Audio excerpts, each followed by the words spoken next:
This video will start after a brief message from Hayase and Senpai.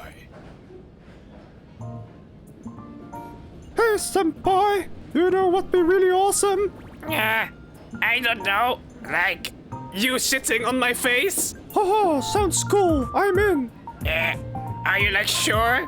My face is like really greasy. Oh, yeah, of course, but only after you leave a like and subscribe to the channel. Haha.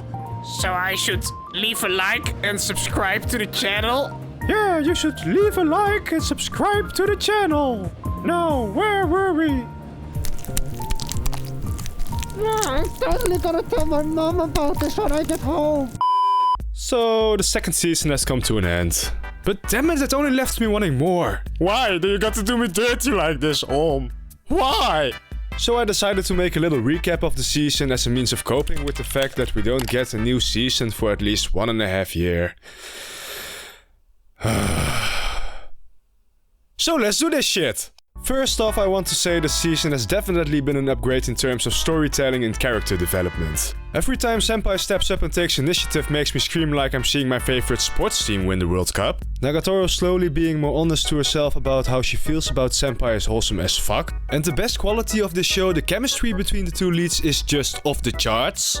Which kinda makes sense since it's a rom-com. It would kinda suck if it didn't.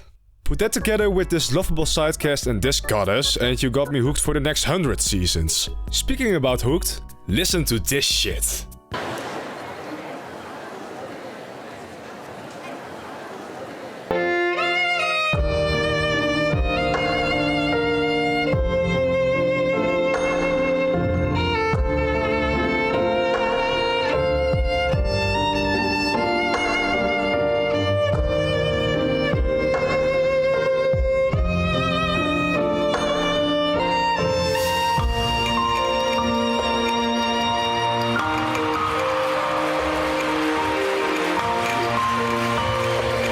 I've always been a fan of the music they use in Nagatoro, not just because it sounds fire,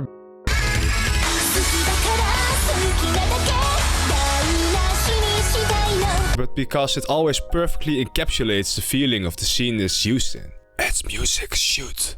But beside that, there's a uniqueness to the OST of the show which makes it stick in my head for way longer than I'd like to sometime. It's just instantly recognizable, and the OP and ED are no exception to this. In the lyrical sense, they nailed it as well as in Season 1. Love Crazy being Nagatoro almost pleading with Senpai to dare and take initiative, because she likes him just the same as he does. And my sadistic adolescence building further on the first season's ED, Colorful Canvas, to let Senpai know that this is where the fun is about to begin.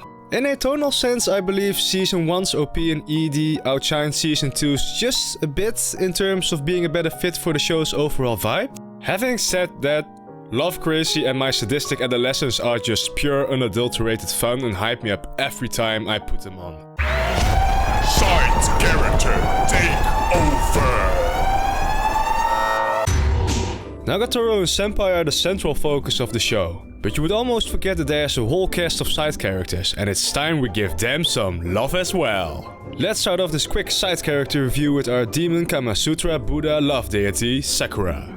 I like what she adds to the group dynamic, in the way that she is the most level-headed, wise and normal member of the group. And she's also the only one who doesn't behave like a monster virgin. I would have liked to see more of her this season, because I feel like she wasn't as prominent in this season compared to Season 1, hence I don't have much more to say about her. Best character moment? I let you guys guess yourselves. Yoshi Ahoge. Best character moment? The one where she actually uttered a full sentence.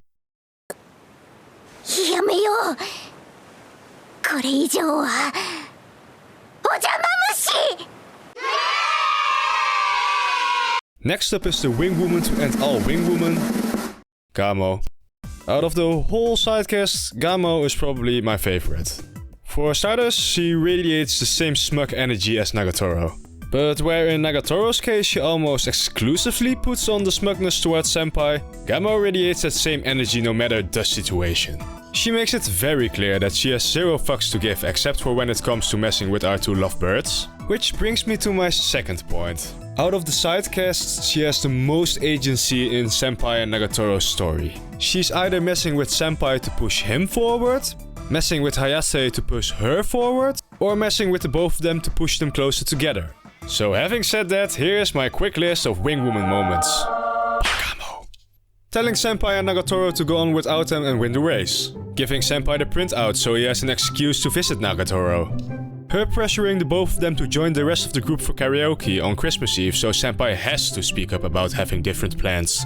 Which is gift exchanging, the most passionate of Japanese high school customs. After drinking out of the same cup or calling each other baka. Her egging Senpai on to go night skiing with Hayase, which he eventually does. Her inviting Senpai to the same gym Hayase practices at so they will meet outside of school. And lastly, her giving up on following Hayase and Senpai so it won't spoil their date. Well, granted, this one is actually on Yoshi. Good for you, Yoshi.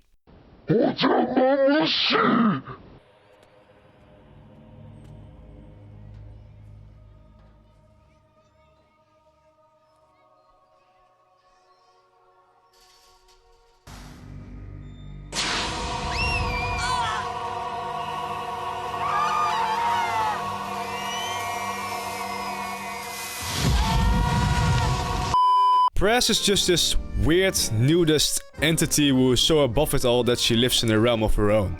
This bare walking arbiter of love shall always give her very blunt and honest opinion, but is always willing to help Senpai with his romantic conundrums, which earns her the Cool Weirdo Award. Who's that Pokemon?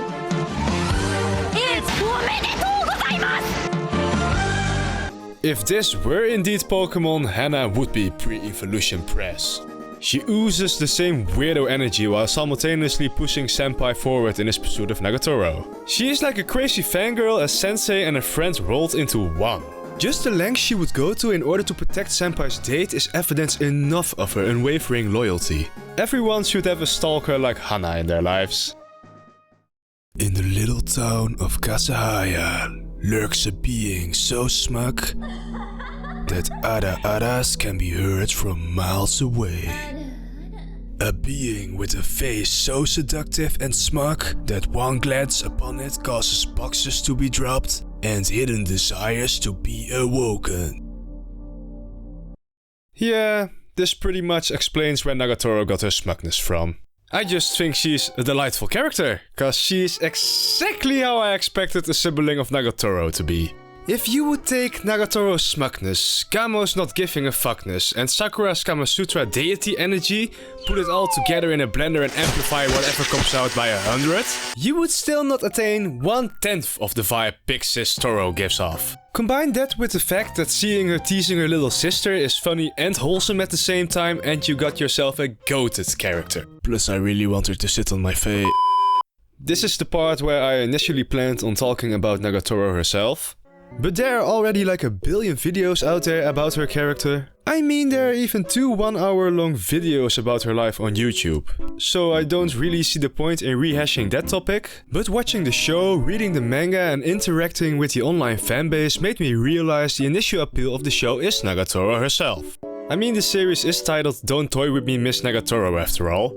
And I get it, from her design to her facial expressions, from her smugness to her genuinely caring for Senpai. There's a lot to like.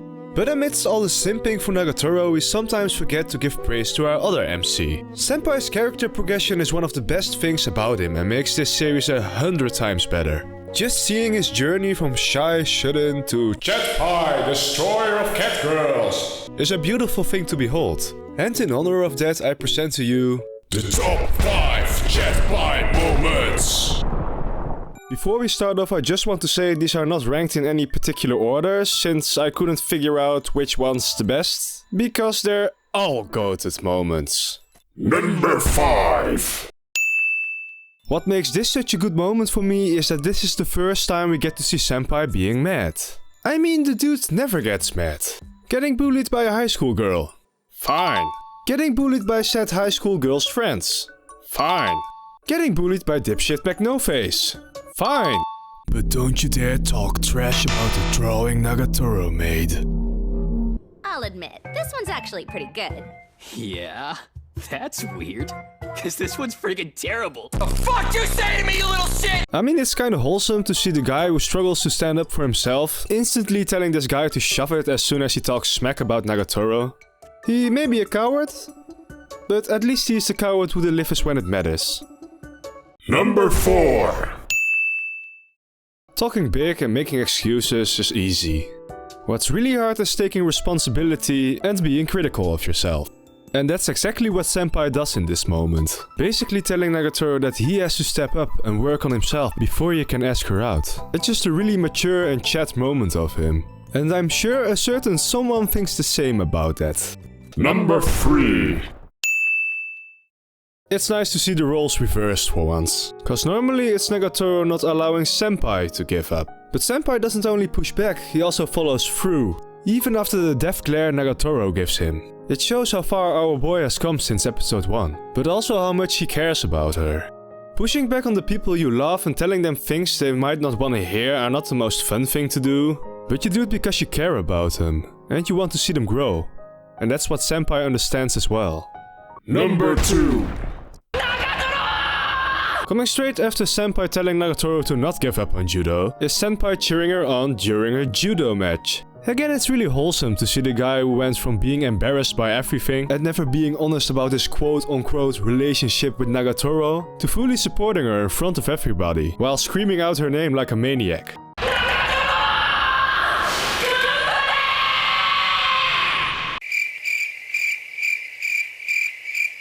You're fucking weird. The fuck you say to me, you little shit! Cause if all out supporting the ones you love, regardless of who is watching, isn't being a Chad, then I don't know what is. Number 1. What is that to say? He asked her out. There you have it. I could go on for much longer about the chat that is Senpai, but it wouldn't be fair to leave Nagatoro out of all the fun. In fact, the two of them together are the true heart of this show. So yeah, here's another top 5. The top 5. Wholesome moments. Number 5. The sick arc was for me and a lot of manga readers the one arc we were most excited for seeing it being adapted into animation. And for a good reason. Because it's fucking cute. Both of them saying their visit isn't a visit because they're embarrassed, Nagatoro taking care of Senpai, Senpai asking for Nagatoro's name, the almost kissing. I got diabetes from watching these 2 episodes. Number 4. As I said in the previous video, this one is just super wholesome. Them trying to find some privacy, them not being able to find it but still exchanging gifts, and of course them getting the exact same present for each other. I mean, it's just wholesome as fuck. Number 3. I already covered this one in my top 5 Senpai moments, but it's just too heartwarming to see these 2 dorks cheering each other on. I mean, at this point they might as well be announcing to everybody that they are in love. I mean, just listen to them screaming like total maniacs.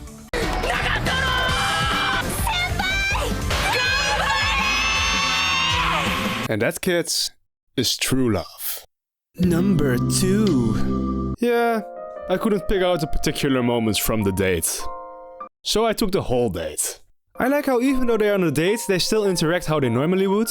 I mean, it still begins with Nagatoro teasing Senpai, then Senpai panicking, then Senpai doing something unexpectedly Chad while not realizing it, Nagatoro getting flustered and all happy about it, and in the end they grow a little closer. Just like any episode of Nagatoro. It's just nice to see them coming all the way from Kohai bullying Senpai to being on an actual date together. They couldn't have had a more perfect ending to the season. Or could they?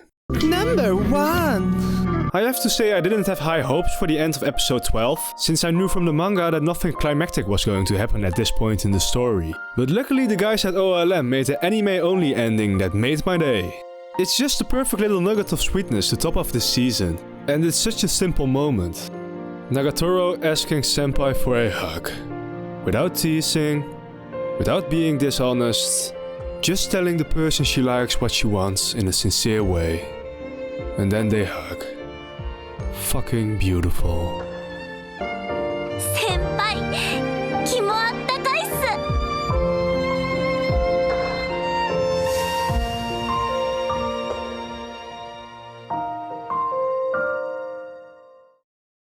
and it will get only more disgustingly sweet. These dorks will only get closer and develop their romance even more next season. And with that in mind, I want to end this video with my hopes for the future. With the third season almost definitely happening, I'm super excited, but I'm also scared shitless at the same time. On one hand, I know that story-wise the series will get even better and more wholesome than it already is. On the other hand, the quality of the animation already took a hit this season, and not that it ruined the show for me, but if the production quality will drop even further, it might become problematic. I also have a strong feeling that season 3 might be the last season, though I hope I'm wrong. But I just want to see this wholesome love story between these awkward doofuses get the proper animated conclusion it deserves. And if the production quality takes yet another hit, it simply won't suffice. So let us pray in unison.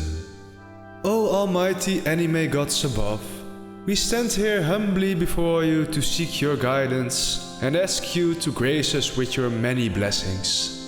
Please guide OLM to the light and make them not cheap out on season 3. But if that's not possible, please guide our beloved series to greener pastures. Watch over Senpai, for he has still to taste the fruit of manhood. Watch over Nagatoro, for she is as much of a menace to herself as she is to Senpai. Watch over Best Girl, and no, I won't disclose who that is. And watch over the Nagatoro subreddit, for that place is a safe haven for us Nagatoro enjoyers to praise the work of our guardian himself. Also, may every person who watches this video be blessed with good health, but even more importantly, good taste in anime. Oh yeah, and before I forget, please kill Kazuya. Amen.